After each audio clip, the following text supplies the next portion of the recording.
আমরা এখন এমন একটা বিষয় ঢুকব যেটা আমাদের চোখে পড়ে না, আমাদের চতুর্থ সেকশন, অদেখা বা অদৃশ্য জগতের বাস্তবতা।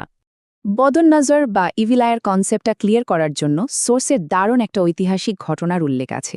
ধরুন একজন মানুষ খুব সুন্দর ত্বক নিয়ে গোসল করছেন, দূর থেকে আরেকজন সেটা দেখে দারুণ প্রশংসা করলেন, কিন্তু কোনো দোয়া বা বরকতের বাক্য বললেন না। জানেন ফলাফল কি হয়েছিল?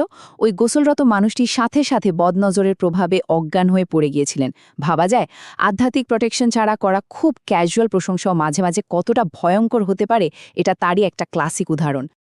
আজকে সোশ্যাল মিডিয়ার যুগে এটা কিন্তু আরও বেশি রেলেভেন্ট।